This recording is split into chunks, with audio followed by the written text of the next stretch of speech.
உலகெங்கும் வாழும் மாதா தொலைக்காட்சி நேயர்களுக்கு வணக்கம்.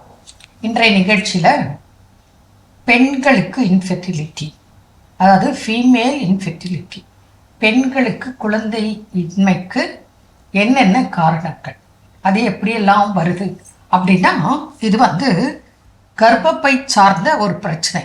ஆமாம். அப்புறம் சினைப்பை சார்ந்த ஒரு காரணங்கள். அப்புறம் சினை குழாய் அடைப்பு ஒரு பிரச்சனை. கருக்குழாய் அடைப்பு, கருக்குழாய் பிரச்சனை, கரெக்ட், அது சார்ந்த பிரச்சனை.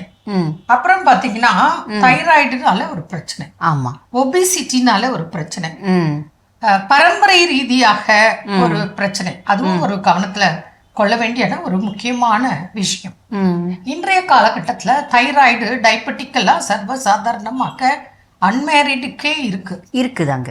அப்ப இதெல்லாம் பல காரணங்கள் இருக்கு. ஒரு பெண் அப்படின்னா இன்னொரு முக்கியமான விஷயம் இன்னைக்கு நான் சொல்றேன், இந்த லேட் மேரேஜ் இருக்கு பாருங்க, இது ஒரு பெரிய காரணம். உண்மைதான். ஏன்னா லேட் மேரேஜ்னால, அதாவது ஒரு பெண் பருவத்துக்கு வரும்போது அவளோட சினை முட்டைகள் உற்பத்தி அதிகம், நல்ல சைஸ் இருக்கும், நல்லா இருக்கும், ஆரோக்கியமா இருக்கும். இதே வயதாக ஆக ஆக அதனோட தரம், தன்மை, சைஸ் எல்லாம் குறைஞ்சிடுது, வெடிக்காம போயிடுது. அதுதான் இன்னைக்கு பிசிஓடின்னு சொல்லிட்டு அந்த அசுத்தம் அது டெபாசிட் ஆகி, அதுதான் இன்னைக்கு பிசிஓடி நிலைமைக்கு தள்ளப்படுறோம். அதே போல ஃபைப்ராய்டு யூட்ரஸ், திருமணமான பெண், ஆகாத பெண், இவங்களுக்கெல்லாம் இருக்கு.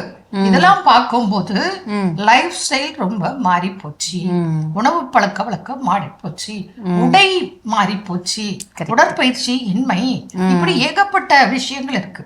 ஒரு பெண் அப்படின்னு வந்தா இது இவ பர்சனல் பிரச்சனைகள். இதே இவளுக்கு சிலதுக்கு எல்லாமே சரியா இருக்கும், ஆனா கன்சீவ் ஆகாது, அதுவும் ஒரு பிரச்சனை இருக்கு. ஆமாங்க, அததான அன்எக்ஸ்பிளைன்ட் இன்ஃபர்டிலிட்டி அப்படினே பிரிக்கிறாங்க. சயின்ஸ் இதுக்கு காரணமே இல்ல, ஆனா குழந்தை அப்படின்னு பிரிக்குது. Unknown reasons. ஆமா, இது மன ரீதியாக கூட நான் பார்த்திருக்கேன், ஹேண்டில் பண்ணிருக்கேன் அந்த பேஷண்ட். கரெக்ட். அவங்க ஹிஸ்டரி கூட நான் உங்களுக்கு சொல்றேன். இப்போ இதுல லேட் மேரேஜ்னால நம்ம ட்ரை பண்ணும்போது கிடைக்கிறதுக்கு போராடணும். உண்மை. ஒரு பஞ்சு எடுத்து ஹேண்டில் பண்றது எப்படி, ஒரு கல் எடுத்து ஹேண்டில் பண்றது எப்படி, கரெக்ட், அந்த அளவுக்கு அப்படியே ஆப்போசிட்டா இருக்கும்.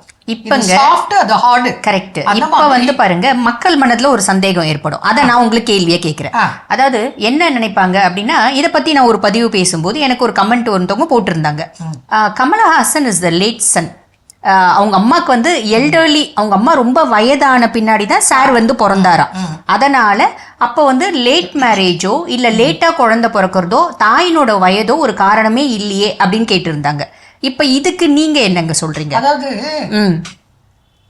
சில இடங்களில், சில பருவநிலைகளில் வாழும் மக்கள் என்ன பண்றாங்க அப்படின்னா, இதுக்கு உதாரணத்துக்கு உங்களுக்கு டீடைல் சொல்றேன். சொல்லுங்க. அவங்க நேச்சுரலா அங்க விளையக்கூடிய உணவுப் பொருட்கள், காய்கறி, கீரைகள், பழங்கள், அது வெஜ் நான்வெஜ் எதுவாக இருந்தாலும் அந்த டயட் கான்சியஸ் ரொம்ப முக்கியம். கரெக்ட். நீர் முக்கியம், மூச்சு பயிற்சி, நல்லா வாக்கிங் தான் போவாங்க. அவங்க எந்த வாகன வசதிகளும் கிடையாது. 80 வயது பெண்ணுக்கு கூட நார்மல் டெலிவரி. பட் எல்லாருக்கும் இது சாத்தியமா? ஆமா, கரெக்ட். பொதுவா ஜெனரலா படித்தவங்க சொல்லல, படிக்காதவங்களே சொல்லக்கூடிய விஷயம் என்னன்னா, ஒரு பெண்ணுன்னா 30 இயர்ஸ்க்குள்ள டெலிவரி ஆயிடணும். கரெக்ட். இவங்களா வேணும்னு லேட் பண்ணா கரெக்ட், அது மிக மிக தவறு. அப்படிங்கறத நம்ம எடுத்து சொல்லி புரிய வச்சு, அவங்களுக்கு ஒரு குழந்தை பிறந்துட்டா போதும், அப்புறம் அடுத்த குழந்தை பிரச்சனை இல்லை. அடுத்த குழந்தைக்கு வயசு கணக்கு இல்ல இல்லையா? தாயினோட வயசும் கணக்கு இல்ல, ரெண்டாவது குழந்தைக்கு தந்தையினோட வயசும் கணக்கு இல்ல. நிறைய ரீசன்ஸ் இருக்கு, பிரச்சனைகள் இருக்கு.